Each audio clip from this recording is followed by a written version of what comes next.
So Harvest 2026 is wrapped up for you, Russ. Did you want to just give a brief introduction to your overall business and farming enterprise to start off?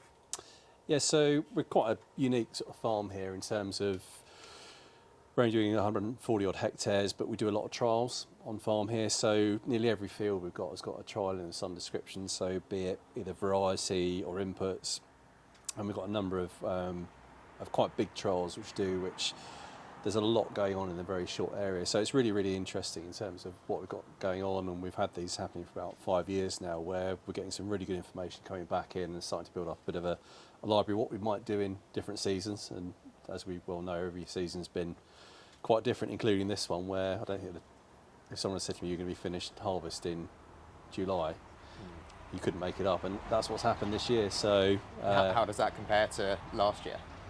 well, we were wrapped up a little bit earlier last year, wrapped up in August, but normally, so my daughter's birthday is 5th of August, and traditionally we've never normally started winter wheat much before that date. And so this is one of those rarities where actually we'll have all done and completed before it's her birthday this year. So everything's been really early. Oilseed rape was really good this year, which is really encouraging. So particularly after a few difficult seasons, yield-wise, we were seeing sort of back up to where we were almost sort of pre-neonic levels, which was really nice to see, really, to be honest.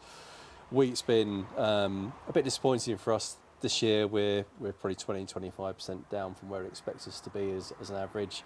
And it is what it is. At the end of the day, it's sort of those hot periods are so intense that we had, and you could see before we did have some rain in sort of May and June, but I think it was just probably a little bit too late at that stage. And you could see that when you started doing head counts that we were probably down a little bit here number wise. We were sort of 510, 520, whereas you want to be sort of 600 plus normally. And so they were they've done okay, but nowhere near what I expect us to be. And you mentioned you do quite a lot of trials on farm and often looking at varieties. You're one of the few people who actually got a good chance to look at KWS Aintree last season. How was your experience with that? I think the thing with Aintree is, the big headline with it is its performance yield-wise. And that's it's when you start to see a jump in performance of 5% compared to everything else. That's quite a big mark. Some of the other ones are a bit closer. But clearly there's something it's got in terms of performance-wise. But it does come with, obviously, you do have to be careful with the yellow rust sort of side of it. So I'm always intrigued, sort of in terms of actually can we try and sort of push performance with stuff. And we've had this before in the past with varieties where you'll get a variety for whatever reason will suit your location, or just be really good performance-wise. So I really want to have a look at it to see how far we could push it. So unfortunately this year has probably not been the right year to be able to really see what we can get the best out of it. But having said that, it's done really well. So we had it in a field where we were sort of Vibe one side and Bamford the other. And during the season we did see that yellow rust quite early with it coming through, so we had to sort of tailor our program accordingly, but we know that, and so you do your spray program accordingly. And then going through the season, it looked sort of got this quite nice sort of green colour to it. The ears on it are quite short, sort of fat ears in it, almost in a funny sort of way. So, but when we got around to combining, we've been in Vibe, which was sort of running along about 9.2, and then Bamford the other side of it was sort of 9.1.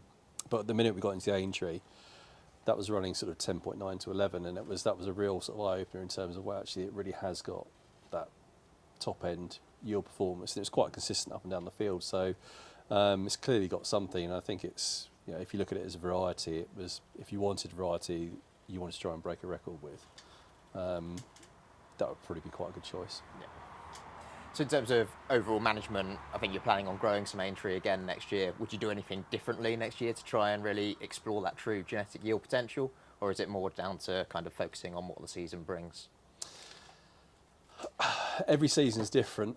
You're never quite sure what it's going to throw up at you, and this is the real challenge. But we get a lot of yellow rust here generally. We seem to been a hotspot over the past couple of years with it, and we did our sort of traditional program where we were sort of, if we focus on yellow rust, we'd go with tebuconazole and a strobe at T0, so hit it quite hard, quite early to try and keep a lid on it. They went with a Plaxium at T1, then you'll see how things develop going forward. I think if anything I would have done maybe slightly differently this year. Maybe have gone with a pre-T0 possibly. Maybe looked at some prothioconazole. Probably wouldn't have been a bad option just to keep a lid on it sort of slightly earlier, because what you do is you tend to get a bit of scarring, which isn't detrimental to yield, but just looks sort of quite ugly. But that would be the only thing I might do slightly differently in terms of trying to sort of have those intervals even shorter possibly. Yeah. And given your experience with the variety, do you think that the value of grain which is being produced when you have such a significant yield differential, that can offset the cost of any additional management practice? I think like anything you do really is sort of, if you've got a nice heap and a nice sort of, to me, a jump up in a variety performance needs to be significant, to outweigh any potential negatives. So if you're similar yield wise, but your risks associated with it greater, you need something to be able to make you want to grow it. So I'm going to be fascinated to see with growing it this year what that would do against another variety, again, because there was such a massive jump in performance. Whether that was a one-off or not, I don't know, but you only have to look at the harvest results again this year, and early indications are again its yield is pretty high again, but I think it's a consistency, and that's probably the hallmark for me for any variety I'd select. Obviously we want good disease resistance, we know where the issues are with this, so I think you've got to be sensible in terms of how big an area you grow to manage. But for me, I like consistency in variety, so 2 different years, really difficult growing season this year, and it's performing again, so it'll be one of those things where we I think we'll definitely want to be growing it again. What do you plan to do with it as a variety? Well, we've seen it work really well as a second wheat this year, so we'll probably look at it in probably situations sort of first and second wheat. And I guess that's probably the thing in terms of with the varieties, that if you can perform well in both situations, that's really it's quite useful really at the end of the day. So some varieties in the past we've probably been for a second wheat, I'll choose a variety that performs well in that slot. I always found that's quite important. And then with the first wheat, obviously that's the same sort of principle, but you've got a variety which can work in both situations. So I'd like to look at it in the first wheat situation just to see what we might be able to get performance-wise out of it if we get a sensible season. Very good.